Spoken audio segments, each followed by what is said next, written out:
Hello అండి, welcome to my channel. అందరికీ very good morning. ఏంటి గుడ్ మార్నింగ్ చెప్తుంది అనుకుంటున్నారా? అసలు ఇప్పుడు టైం ఎంత అయిందో తెలుసా? చూపిస్తాను చూడండి.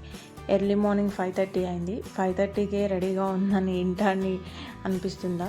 ఆల్రెడీ 4:30కే లేచి రెడీ అయ్యాం. మీకు థంబ్నెయిల్ చూసుంటే ఆల్రెడీ అర్థమైపోయి ఉంటుంది. మేము కోటప్పకొండ టెంపుల్కి అయితే వెళ్తున్నాము.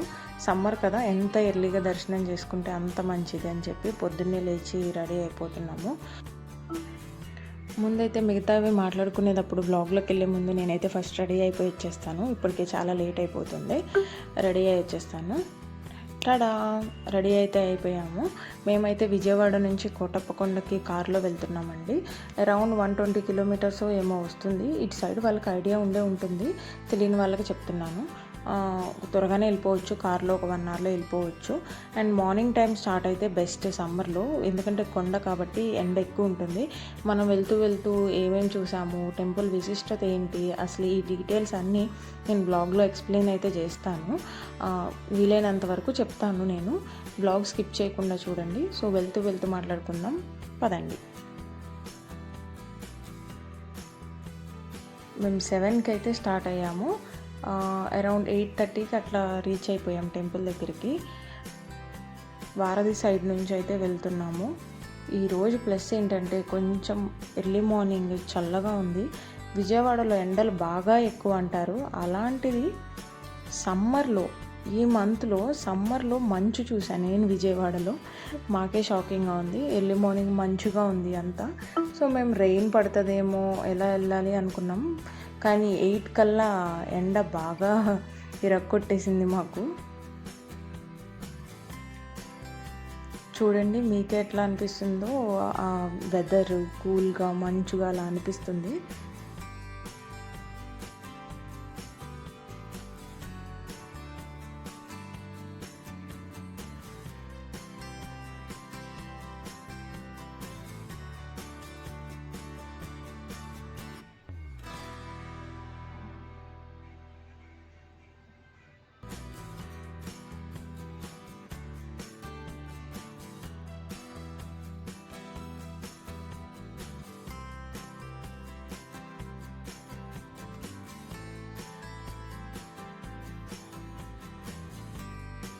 మార్నింగ్ వెదర్ అయితే చాలా సపోర్టివ్గా ఉంది. ఇంతకీ కోటప్పకొండ టెంపుల్ ఏంటి అనుకుంటున్నారా? చాలామందికి ఐడియా ఉంటుంది. కోటప్పకొండ దక్షిణామూర్తి టెంపుల్. దక్షిణామూర్తి అంటే ఎవరో కాదండి, శివుడే. శివుడు బ్రహ్మచారి చిన్న బాలుడు రూపంలో ఉన్నారనమాట. ఆయనే ఈ దక్షిణామూర్తి. దక్షిణామూర్తిని ఎందుకు దర్శనం చేసుకుంటారు అంటే, ఏ జాతకంలో అయినా ఎన్ని గ్రహ దోషాలున్నా, ఎన్ని ఇబ్బందులున్నా దక్షిణామూర్తి వల్ల గురుబలం పెరుగుతుందంటారు. అందుకు దక్షిణామూర్తిని అయితే ఎక్కువ దర్శనం చేసుకుంటారు. మనకి ఆంధ్రప్రదేశ్లో దక్షిణామూర్తి టెంపుల్ ఇక్కడ కోటప్పకొండ దగ్గర మాత్రమే ఉందంట. నేను ఇదే ఫస్ట్ టైం వెళ్ళడము. ఊర్లోకి అయితే వచ్చేసాం మేము. కొండ మీదకి వెళ్ళడానికి దారి ఇది. ఇక్కడ మీకు పార్కింగ్ ఛార్జెస్ అవి తీసుకుంటారు. అక్కడ నుంచి కొండ మీదకి వెళ్ళిపోవచ్చు. అసలు కొండ అయితే చాలా ప్రశాంతంగా ఉంది. అండ్ నేను చూసిన కొండల్లో ఇప్పటి వరకు చాలా నీట్గా ఉంచుకున్నారండి. నీట్ అండ్ ప్లెజెంట్గా ఉంది. ఆ కొండ పైకి వెళ్ళే దారి అంతా కూడా పేపర్ ఫ్లవర్స్ ఉంటాయి కదా, పింక్వి పేపర్ ఫ్లవర్స్ చెట్లు పెట్టుకున్నారు. అండ్ చాలా నీట్గా ఉంచుకున్నారు. డస్ట్ అయితే లేదు. కొండ మాత్రం శివుడు తపస్సు భంగం జరిగిందంటండి. చరిత్రలోకి వెళ్ళిపోదాం ఇప్పుడైతే. శివుడు తపస్సు భంగం జరిగినప్పుడు ఆయన చిన్న బాలుడు రూపంగా మారి దక్షిణామూర్తి రూపంలో తపస్సు చేసుకుంటున్నారంట. అప్పుడు ఎవరు బ్రహ్మదేవుడు వచ్చి మాకు కూడా జ్ఞానాన్ని ప్రసాదించమని అడిగారంట. ఆ బ్రహ్మదేవుడిని పలానా కొండ మీదకి రండి, అక్కడ ప్రసాదిస్తాను అంటే బ్రహ్మ, విష్ణు ఇంకా దేవతలను తీసుకుని కొండ మీదకైతే వచ్చారంట. అందుకనే ఆ కొండే ఈ కోటప్పకొండ. దీన్ని త్రికుటేశ్వర కొండ అని కూడా అంటారు. ఎందుకంటే బ్రహ్మ, విష్ణు, శివుడు ముగ్గురు కాబట్టి త్రికుటేశ్వర కొండ అంటారు. వాళ్ళవైతే స్పెసిఫిక్గా టెంపుల్స్ ఏమి ఉండవు, కానీ ఇప్పుడు నేను చూపించినట్టు మధ్య మధ్యలో ఆ బ్రహ్మ బొమ్మ కనిపించినట్టు, ఇప్పుడు విష్ణువుది కనిపిస్తుంది చూడండి. ఇలా చిన్న విగ్రహాల్లాగా కనిపిస్తాయి. పైన మనకి శివుడు ఉంటాడనమాట. కొండ మీద మధ్యలో ఉంటుంది శివుడు టెంపుల్.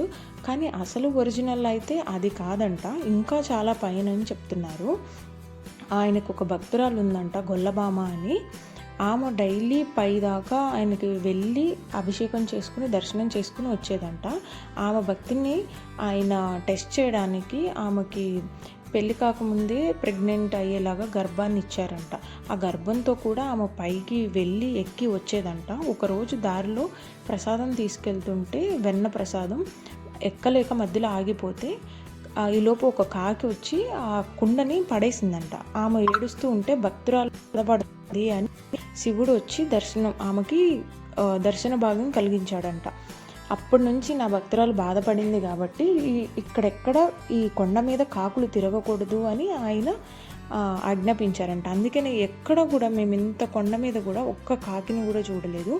కాకులు అసలు కనిపించలేదు. కాకులు ఉండవంటారంట ఈ కొండ మీద. మరి నేను చూసినంత వరకు కూడా ఎక్కడ కాకులు కనిపించలేదండి ఇక్కడ. కాబట్టి ఆమె కోసం నేను ఎక్కలేకపోతున్నాను, నువ్వే కిందకి రా అని శివుడిని అడిగిందంట. అలాగే నీకోసం కింద వస్తాను అండి, వెనక్కి తిరిగి చూడకుండా వెళ్ళు అంటే ఆమె వెనక్కి తిరిగి చూసిందంట. ఆయన అక్కడే మధ్యలోనే శిలగా మారిపోయారంట. అందుకనే ఆయన అసలు టెంపుల్ చాలా పైన, మధ్యలో ఆయన అక్కడ శిలగా మారిపోయారు కాబట్టి ఆ మధ్యలో టెంపుల్ని పూజిస్తారంట. అక్కడ దాకా వెళ్ళగలిగిన వాళ్ళు పైన కొండ మీదకి వెళ్ళొచ్చు. లేకపోతే ఇక్కడ దేవతల టెంపుల్ అయితే ఉండవండి. ఎందుకంటే చెప్పాను కదా శివుడు బ్రహ్మచారి రూపం అని. కాబట్టి అమ్మవారి టెంపుల్ ఉండవు, పెళ్ళిళ్ళు కళ్యాణాలు అలాంటివి ఏం జరగవంట. ఓన్లీ శివుడు మాత్రమే ఉంటారు. కానీ చెప్తున్నానండి, చాలా అంటే చాలా కోతులు ఉన్నాయి, జాగ్రత్తగా వెళ్ళండి. అసలు ఎన్ని కోతులు నేను ఎక్కడా చూడలేదు. మనం కనీసం కొబ్బరికాయ అవి కొనుక్కునే టైం వరకు కూడా ఆగట్లేదు. చేతులు ఏమైనా కనిపిస్తే చాలు ఎగబడుతున్నాయి అవి. ఇలా కొనంగానే మీకు ఈ సైడ్ లిఫ్ట్ ఉంటుంది, ఆ బిల్డింగ్ కనిపిస్తుంది కదా, అక్కడ లిఫ్ట్ ఉంటుంది. ఆ లిఫ్ట్లో పైకి వెళ్ళిపోయి కనీసం ఒక గ్యాంగ్ లాగా వెళ్తేనే అవి ఎగబడకుండా ఉంటాయి. సింగిల్గా వెళ్తే చాలా కష్టం. పైకి వెళ్ళి మేము అభిషేకం అయితే చేయించేసుకున్నాం. ఆఖరికి అభిషేకం దగ్గర టెంపుల్లో కూడా వచ్చేసాయి కోతులు. అభిషేకం అయితే నేను వీడియో తీయలేదు. ఆ తర్వాత ఇట్లా కొండ మీద పుట్టుందంట, చూడడానికి వెళ్ళాము. వ్యూ చూడండి, ఇక్కడ నుంచి అయితే మొత్తం కనిపిస్తుంది కోటప్ప కొండ. అభిషేకం తర్వాత వెళ్ళాం మేము ఈ కొండ మీదకి. ఇంకా ఇక్కడ కాదు, ఇంకా పైకి వెళ్తే అసలు శివుడి గుడి ఉంటుందంట. అది వెళ్ళగలిగితే వెళ్ళొచ్చు, చాలామంది వెళ్ళట్లేదు, మధ్యలో అభిషేకం చేయించుకుంటున్నారు.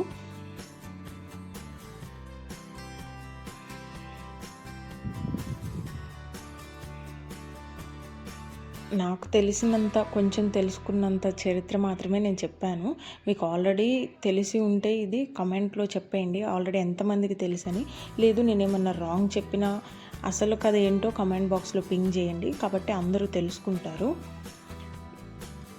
చూసారా, మార్నింగ్ మాకు అభిషేకం అయ్యేసరికి 9:30 అలా అయింది. అప్పటికి కూల్గా కనిపిస్తుంది కానీ వీడియోలో చాలా ఎండ ఉంది బయట, చాలా అంటే చాలా ఎండ. ఆల్మోస్ట్ ఇంకా ఎర్లీగా వెళ్తే బెస్ట్ ఏమో అనిపించింది. మాది రెండో అభిషేకం అనుకుంటా, రెండో బ్యాచెస్ ఉంటాయి కదా, సెకండ్ బ్యాచ్ మాది.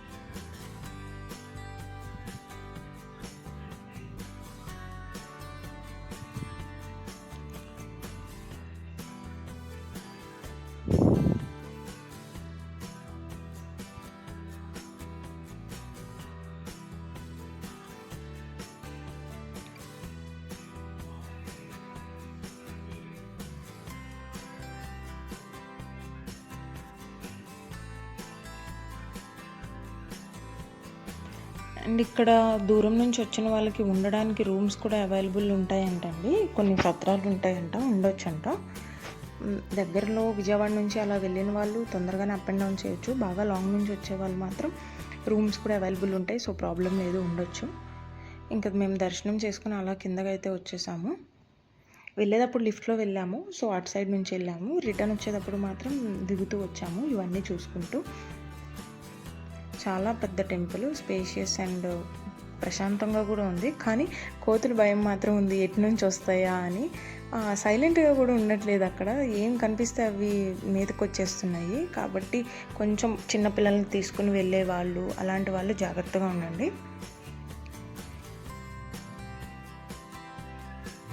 నేను ఎవరైతే చెప్పాను కదా ఆ శివుడికి భక్తురాలు అని, ఆయన అలా శిలగా అవ్వగానే ఆమె కూడా నా వల్లే ఆయన ఇలా అయిపోయారు అని ఆమె కూడా కింద శిలగా మారిపోయిందంట.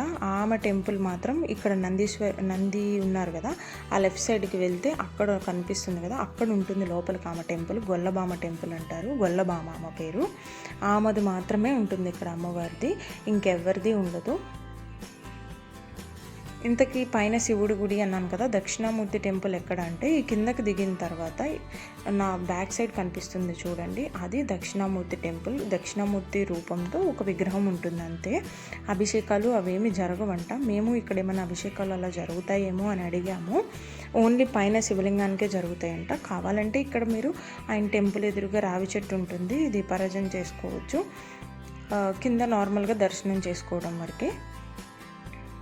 కానీ ఆయన దక్షిణామూర్తి రూపంగా వెలిశారు కాబట్టి శివలింగంలో ఉన్నా కూడా ఆయనే దక్షిణామూర్తి అంట. ఇక్కడ దక్షిణామూర్తి రూప విగ్రహం మాత్రం కింద ఒక చిన్న టెంపుల్ ఉంది. ఇలా రాగానే కొండ మీదకి మనకు కనిపిస్తుంది ఒకటి, ఒక చిన్న విగ్రహం లాగా పెట్టారు.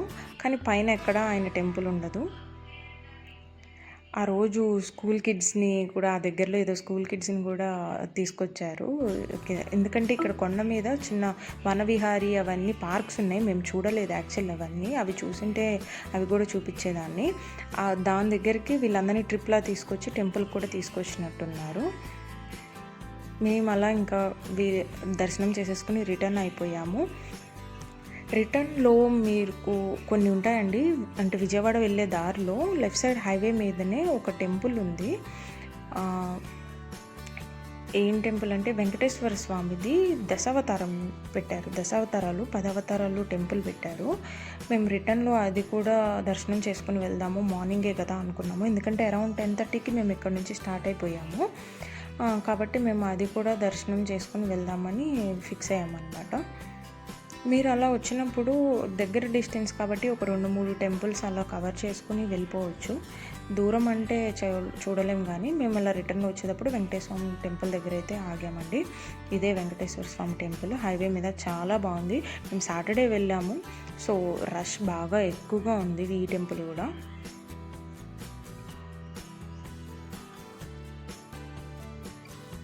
వెంకటేశ్వర స్వామి విగ్రహం అయితే చాలా పెద్దగా ఉంది ఇక్కడ, అండ్ ద్వారం కూడా చాలా ఓపెన్గా పెట్టారు, పెద్దగా కనిపిస్తుంది. కానీ వీడియోలు తీయనివ్వలేదు, అందుకే కుదరలేదు. నేను ట్రై చేశాను వీడియో తీయడానికి, చుట్టుపక్కలంతా తీశాను కానీ మెయిన్ స్వామివారిని తీయకూడదు కాబట్టి తీయలేదు. అక్కడ శివాలయంలోనూ తీయలేదు, నేను అభిషేకం ఇక్కడ తీయలేదు. కానీ టెంపుల్ బాగుంది, రష్గా. అదిగో చూసారా, పెద్ద ద్వారం ఉంది, ఆ లోపల ఉన్నారు వెంకటేశ్వర స్వామి, బాగా కనిపిస్తున్నారు. కానీ వీడియో అయితే తీయలేకపోయాను. మీరు ఆ రూట్లో ఆ టెంపుల్కి వెళ్ళినప్పుడు వచ్చేటప్పుడు ఈ దశావతారం వెంకటేశ్వర స్వామి టెంపుల్ కూడా కవర్ చేసుకోండి.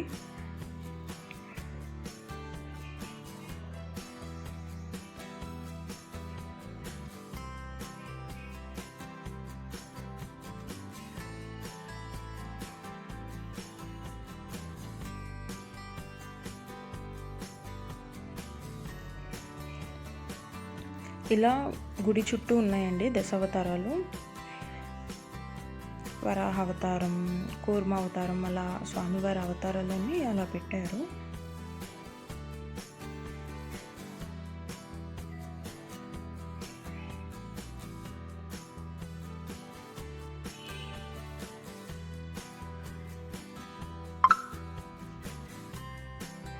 అదండి, ఇలా టెంపుల్స్ అన్నీ దర్శనం చేసుకుని మా డేని అయితే మేము ఎండ్ చేసాము. వ్లాగ్ ఇలా కంప్లీట్ చేసాము.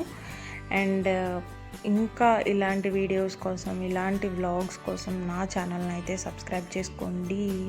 Bye bye, see you in the next vlog.